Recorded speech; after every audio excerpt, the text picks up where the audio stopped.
In a small town named Lawtown in Ghana, there was a tiny grocery store called Kwesi's Everything Store. The shopkeeper, Mr. Kwesi Anansi, a 50-year-old man known for his wit and humour, was beloved by all for his entertaining tales. One morning, Kwesi opened his shop and noticed that everything had been strangely organised overnight. The first customer of the day, Mrs. Adwa, came in requesting strawberry jam. To Kwesi's surprise, the refrigerator was filled only with coconuts. He tried convincing Mrs. Adwa to take coconut water instead of jam, but she declined. His young nephew, Kofi, arrived to help, and Kwesi sent him off to purchase some strawberry jam. Meanwhile, Kwesi made more odd discoveries around the store. Laundry detergent had turned into beans, toothpaste became a concoction from local tree leaves, and potato chips transformed into roasted insects. By midday, the store became the town's hot topic. People flocked to see what the crazy shopkeeper was up to. Kwesi, desperate to save face, declared these changes were his new products of the future, calling the roasted insects future protein. Unexpectedly, Mr. Kojo, the village healer, found this intriguing and decided to try the roasted insects. His positive reaction sparked curiosity among the other customers, and soon everyone was clamoring to taste the new bizarre products. Within hours, Kwesi's little store turned into a bustling marketplace with crowds vying to buy these mysterious new items. Even though Kwesi was perplexed, he did his best to meet the growing demand. The next morning, Kwesi awoke to find a swarm of journalists outside his store. They were eager to learn more about his innovative business idea. Unsure of how to explain it, Kwesi improvised a speech about revolutionizing retail by combining tradition with innovation. Things took an even stranger turn when a representative from Green Future Corporation arrived, offering to partner with Kwesi to launch his products nationwide. Overwhelmed, Kwesi asked for some time to think. In private, Kwesi admitted to Kofi that the whole situation was a bizarre accident. However, instead of confessing, Kwesi decided to ride the wave and see what would happen next. In the following days, Kwesi and Kofi brainstormed even more unusual product ideas. The weirder, the better. They created laundry soap made from fermented fruits, bath soap derived from volcanic mud, and an assortment of other quirky items. But soon, a new challenge emerged. The items in Kwesi's store seemed to take on a life of their own. One morning, Kwesi and Kofi arrived to find cereal boxes dancing, soda cans throwing a party, and the laundry soap forming little floating clouds. Trapped inside the chaotic store, Kwesi and Kofi had no choice but to negotiate with the animated products. After a day of humorous and absurd bargaining, they struck a deal. The products would continue their duties, but with some new rights.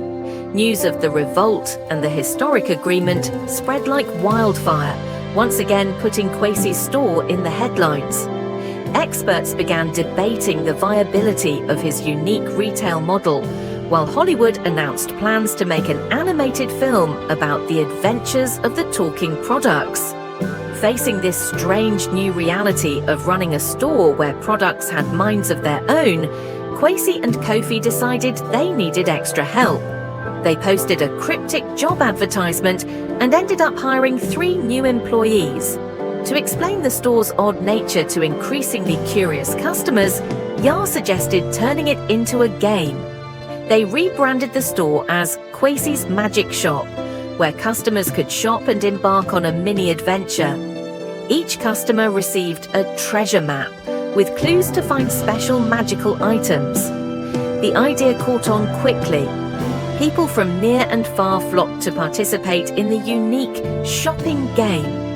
The store became a beloved destination, not only for the townspeople, but also for tourists from all over.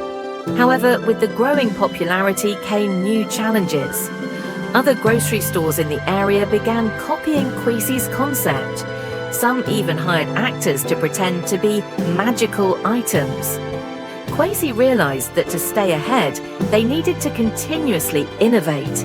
He began organizing special events like Night of the Singing Groceries and Creative Recycling Day, where customers could bring in old items to trade for unique magic products. One day, a Hollywood film crew arrived in Loftown to film a documentary about Kwesi's bizarre store.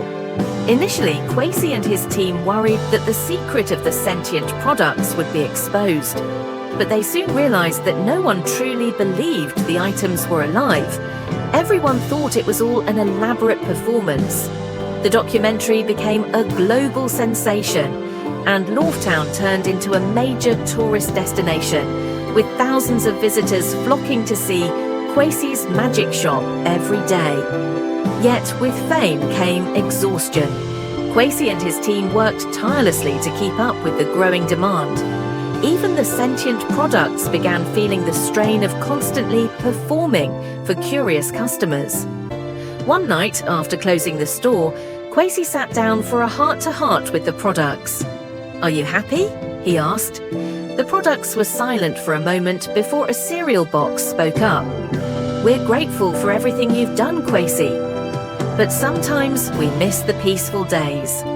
Kwesi nodded, understanding that perhaps it was time for a change. The next morning, he called a meeting with his staff and the products. "We've created something amazing," Kwesi said, "but maybe it's time we return to our roots, a small grocery store where people can find joy and surprise in the simple things." Everyone agreed.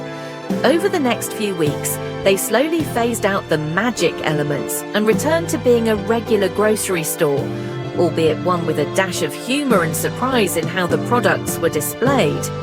To their surprise, instead of losing customers, the store attracted even more people. Customers appreciated the store's newfound simplicity and the warm, genuine atmosphere that Kwesi and his team had created. Kwesi realized that the real magic wasn't in the tricks or the talking products, but in the love and dedication he and his team put into their work and their community. As years passed, Kwesi's store remained a beloved part of Loftown. It was no longer a global tourist attraction, but it was a place where the townspeople could always find not just the products they needed, but a friendly smile, a funny story, and occasionally a little bit of magic in their everyday lives. And every night, as Kwesi locked up the store, he still whispered a good night to the products. Perhaps it was just his imagination, but he always felt them quietly shuffle in response, as if they were smiling back at him in the dark.